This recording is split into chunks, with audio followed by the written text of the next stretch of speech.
पाक टीम एक नया ड्रामा तैयार कर रही है क्योंकि 21 तारीख को फिर से मैच होगा भारत और पाकिस्तान के बीच। पाकिस्तान इस बार दूसरी तैयारी करके आ रही है क्योंकि इससे पहले भारतीय टीम ने बेइज्जती कर दी है। तो तैयारी क्या, अगली तस्वीर देखिए। जिस तरह भारतीय टीम ने पाकिस्तान की टीम से हाथ नहीं मिलाया फील्ड पर, और उसके बाद भारतीय टीम बिना हाथ मिलाए चली गई, और ड्रेसिंग रूम में जाने के बाद भारतीय टीम ने बंद कर लिया दरवाजा। पाकिस्तानी टीम भी ऐसा कुछ करने की तैयारी कर रही है। तो क्या करने वाली है पाकिस्तान की टीम?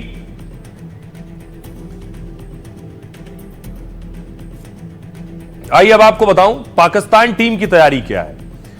इस पिछली बार हाथ मिलाया था भारतीय टीम ने, हाथ नहीं मिलाया। एशिया कप में भारत और पाकिस्तान का फिर मुकाबला होना है 3 दिन बाद, यानी 21 सितंबर को होने वाले मैच की तैयारी पूरी हो गई है। खिलाड़ियों के प्रदर्शन से ज्यादा पाकिस्तान के ड्रामे की बात हो रही है इस वक्त।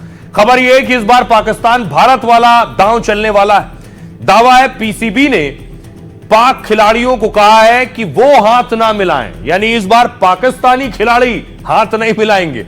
लेकिन सवाल यह है, जब भारतीय खिलाड़ी हाथ आगे बढ़ाएंगे ही नहीं तो पाकिस्तान हाथ ना मिलाने पर भारत की नकल कैसे कर पाएगा?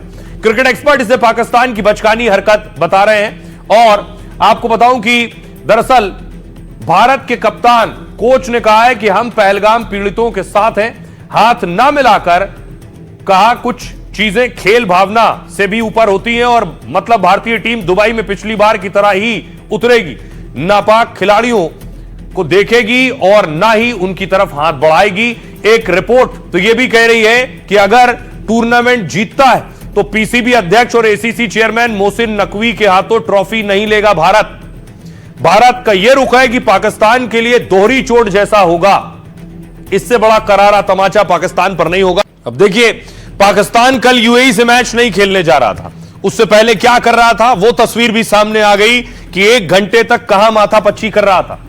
ये वो तस्वीर आप देख रहे हैं। मैच रेफरी बैठे हुए, मैच रेफरी से कह रहा था माफी मांगो, लेकिन मैच रेफरी ने माफी मांगने से इनकार कर दिया। देख रहे हैं पीसीबी के मेंबर्स बात कर रहे हैं मैच रेफरी से। यही मैच रेफरी हैं जिनसे भारतीय टीम ने कहा था हम हाथ नहीं मिलाएंगे। इन्होंने पाकिस्तान टीम को नहीं बताया। पाकिस्तान टीम ने इस पर बवाल कर दिया और उसके बाद पाकिस्तान ने इनसे कहा कि माफी मांगिए आप, उसके बाद ही हम मैच खेलने जाएंगे। अब देखिए जरा हुआ क्या इस मीटिंग में जिसकी वजह से पाकिस्तान 1 घंटा देरी से पहुंचा। यह वो तस्वीर है मीटिंग की। भारत से मिली हार और बेइज्जती से पाक टीम बौखला गई है। उसने पहले टीम इंडिया और फिर मैच रेफरी की शिकायत की है। पाक टीम को लगा कि वो भारत का तो कुछ बिगाड़ नहीं पाएगी, इसलिए मैच रेफरी एंडी पाइक्रॉफ्ट को हटाने पर अड़ गई कि इन्हें हटाओ। आईसीसी ने पाकिस्तान की मांग खारिज कर दी तो भड़क उठा। वो एशिया कप बॉयकॉट करने की धमकी देने लगा। खबर यह है कि पाक सरकार और सलाहकारों ने पीसीबी को चेतावनी दी और कहा कि पीसीबी अगर एशिया कप से हटा तो 141 करोड़ का नुकसान होगा। बेहतर यही होगा कि पाकिस्तान बातचीत से विवाद सुलझाने की कोशिश करे। एक तरफ पाकिस्तान के चैनलों में उसके बॉयकॉट की खबर चल रही थी, दूसरी तरफ पाक टीम रेफरी के साथ बंद कमरे में बैठक कर रहे थे। बैठक में रेफरी पाइक्रॉफ्ट, पाक कप्तान सलमान और उसके टीम मैनेजर थे। पाइक्रॉफ्ट ने पाकिस्तानी टीम को कहा कि लगता है कोई गलतफहमी हुई। करीब 60 मिनट की इस बैठक के बाद पाकिस्तान खेलने को राजी हुआ, लेकिन बेइज्जती से बचने के लिए नया झूठ फैलाया कि रेफरी ने माफी मांगी है, जबकि आईसीसी ने पहले ही कह दिया था रेफरी ने कोई गलती नहीं की है। यूएई के साथ मैच के लिए 1 घंटे देरी से पाक टीम पहुंची तो टॉस के लिए वही मैच रेफरी एंडी पाइक्रॉफ्ट ही फिर मौजूद थे और पाकिस्तान में ही लोग कहने लगे ये टीम झूठी अकड़ थी टीम की। तो पाकिस्तानी एक्सपर्ट्स को आप सुन रहे थे। आज की एक और खबर है, हाइड्रोजन बम या फिर फुलझड़ी। राहुल गांधी ने आज प्रेस कॉन्फ्रेंस की। पिछले दिनों राहुल गांधी ने कहा था एटम बम फोड़ेंगे पीसी की, अब राहुल गांधी ने कहा था हाइड्रोजन बम फोड़ेंगे। पीसी तो की लेकिन कहा यह हाइड्रोजन बम नहीं है। इस प्रेस कॉन्फ्रेंस में राहुल ने वोट चोरी का आरोप लगाया तो बीजेपी ने कहा यह हाइड्रोजन बम नहीं है तो फुलझड़ी थी। ओटीपी कहां गया, इन चीजों के बारे में इन्वेस्टिगेशन शुरू होती है। कर्नाटक सीआईडी ने ये एक और उदाहरण है वोट चोरी का। हाइड्रोजन बम फोड़ने वाले थे, फुलझड़ी से काम चलाना पड़ा, वो भी फुस हो गई। वोट चोरी के आरोपों पर राहुल ने आज फिर नया दावा किया है। राहुल ने प्रेस कॉन्फ्रेंस में वोट डिलीट करने को लेकर दावे किए। इस बार राहुल सबूतों के साथ गवाह भी लेकर आए थे। राहुल के हाइड्रोजन बम को बीजेपी ने फुलझड़ी बताया तो शाह ने अपने अंदाज में राहुल पर चुटकी ली। कुछ नेता है जो 6 माह के अंदर ही विदेश न जाए तो उनको रात में नींद नहीं आती है। अब देखिए जरा राहुल गांधी ने जो प्रेस कॉन्फ्रेंस की है उसमें क्या आरोप लगाए हैं और चुनाव आयोग ने उसका क्या जवाब दिया है। राहुल गांधी ने वोट चोरी को लेकर नया दावा किया है। सीईसी ज्ञानेश कुमार पर वोट चोरों की रक्षा करने का आरोप लगाया। राहुल ने कहा मेरे पास इसके ठोस सबूत हैं। विपक्ष के वोटरों को वोटर लिस्ट से हटाया जा रहा है। राहुल ने कर्नाटक के आलंद इलाके का हवाला दिया। यहां 6018 वोट हटाने की कोशिश का दावा किया। वोटों को हटाने के लिए आवेदन में फर्जीवाड़े का दावा किया। कर्नाटक में इसको लेकर सीआईडी जांच चल रही है। सीआईडी ने चुनाव आयोग को 18 पत्र लिखे हैं। राहुल का दावा है चुनाव आयोग ने इस पर जवाब नहीं दिया। एक हफ्ते में चुनाव आयोग को कर्नाटक सीआईडी को सारे सबूत देने चाहिए। अपने खुलासे पर राहुल ने कहा यह हाइड्रोजन बम नहीं है। वोट चोरी पर हाइड्रोजन बम बाद में आने वाला है। राहुल ने कहा हमने वोट जोड़ने के बाद घटाने का सिस्टम दिखाया है। चुनाव आयोग पर कांग्रेस के वोटों को निशाना बनाने का आरोप लगाया। चुनाव आयोग ने जानबूझकर कांग्रेस के वोटों को डिलीट किया है, राहुल ने कहा। इस पर चुनाव आयोग ने जवाब दिया। राहुल के आरोपों पर जवाब।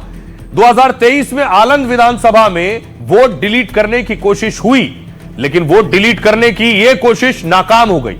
इस मामले में चुनाव आयोग ने खुद एफआईआर दर्ज कराई थी। 2018 में इस सीट से बीजेपी उम्मीदवार की जीत हुई, जबकि 2023 में कांग्रेस के खाते में यह सीट आई थी। ऑनलाइन कोई भी वोट डिलीट नहीं किया जा सकता, चुनाव आयोग ने यह बात कही। आइए अब आपको सुनवाता हूं, सुनिए राहुल गांधी क्या कह रहे हैं और बीजेपी नेता क्या कह रहे हैं। कर्नाटका सीआईडी ने केस चालू किया कि ये वोटर कौन है, ये फोन किसके हैं, ये आईपी एड्रेस क्या है, ओटीपी कहां गया। इन चीजों के बारे में इन्वेस्टिगेशन शुरू होती है। हमें आप ये इंफॉर्मेशन दीजिए, बिल्कुल क्लियर है। डेस्टिनेशन आईपी दीजिए, डिवाइस डेस्टिनेशन पोर्ट दीजिए, ओटीपी ट्रेल दीजिए, फोन नंबर्स दीजिए, फोन नंबर्स के मालिकों के नाम दीजिए। ये सारे के सारे जो नंबर्स हैं ये कर्नाटक के नंबर्स नहीं, ये अलग अलग स्टेट्स के नंबर्स हैं। 18 चिट्ठी CID Karnataka, no answer. Rahul Gandhi को वोट नहीं मिलता तो हम क्या करें? वो विपक्ष के नेता हैं, अपनी क्षमता से हैं कि परिवार के कारण है, लोग देश जानता है। 14 से बोल रहे हैं कि सब मोदी जी की जीत फर्जी है, क्या मतलब है इसका? राहुल के इस दावे के बाद सियासतदानों ने हमला किया, जिसे राहुल हाइड्रोजन बम कह रहे थे। उन्होंने कहा हाइड्रोजन बम नहीं है, लेकिन क्या कह रहे हैं बीजेपी। अनुराग ठाकुर ने कहा राहुल धमाका करने आए थे, ड्रामा करके चले गए हैं। ऑनलाइन किसी का नाम नहीं काटा जा सकता है। सौरभ भारद्वाज ने कहा राहुल जो समझा रहे हैं वो पुरानी बात है। केजरीवाल ये 2024 में सबूतों के साथ बता चुके हैं। सचिन पायलट ने कहा हमने वोट चोरी पर पहले ही काफी सबूत दिए हैं, इसके बावजूद चुनाव आयोग ने कोई जांच नहीं की। कमल हसन ने कहा अगर वोट चोरी के आरोप आधारहीन है तो चुनाव आयोग ने एफआईआर क्यों कराई थी। निशिकांत दुबे ने कहा क्या राहुल गांधी ने 2023 की अमेरिका यात्रा में बाइडेन के उन सलाहकारों से व्हाइट हाउस में मुलाकात की थी जिन्होंने 2020 के अमेरिकी राष्ट्रपति चुनाव को प्रभावित किया था। सभी जानकारी शीतकालीन सत्र में दूंगा। साजिश और चंद्रकांता उपन्यास, राहुल पर यह आरोप लगाए निशिकांत दुबे ने। आइए अब आपको सुनवाता हूं, सुनिए सियासतदानों। बिहार में कहा वोट चोरी और अंत आते आते उन्होंने कहा कि 90 लाख के करीब वोटों को काट दो। आज कर्नाटक में कह रहे हैं वोट चोरी, इसलिए कंफ्यूज्ड हैं। नॉन सीरियस और कंफ्यूज्ड लीडर राहुल। तथ्यों पर सवाल पूछे हैं चुनाव आयोग से, तथ्यों पर जवाब देगा चुनाव आयोग। खैर वो देगा नहीं, देना चाहिए चुनाव आयोग को। बीजेपी क्यों उछल कूद कर रही है? 90 बार जिनके नेतृत्व में कांग्रेस पार्टी चुनाव हार गई, वो आज भी ये मानने के लिए तैयार नहीं कि जनता ने उनको चुनाव हरवाया है, और उल्टा वो लोकतंत्र और संवैधानिक संस्थाओं पर प्रश्न चिन्ह खड़ा करते हैं। संवैधानिक संस्था निर्वाचन आयोग, उसने जानबूझ के वोट चोरी होने दी है, और इस देश में लोकतंत्र में सबसे बड़ा खतरा तब है जब वोट का अधिकार छिन जाएगा। बोलने से कुछ होने वाला नहीं है। ये लोग चुनाव हार जाते हैं, हार का दोष खुद नहीं लेते, बल्कि चुनाव आयोग को टारगेट कर रहे हैं। राहुल गांधी अपनी हार की जिम्मेदारी से बचना चाहते हैं। लोकतांत्रिक व्यवस्था को खत्म करने का काम, उसका मर्डर करने का काम अगर संस्थाओं के माध्यम से केंद्र की सरकार कर रही है तो उसको अलर्ट करने का काम राहुल जी ने किया है। बहुत सारे सवाल आज हमारे सामने खड़े रह रहे हैं कि ये वोट चोरी का जो आरोप सब जगह से हो रहा है और वो डेटा ही दिखा रहा है ना, नंबर्स डोंट लाई। अगर डेटा कह रहा है ये हुआ है तो हुआ है ना।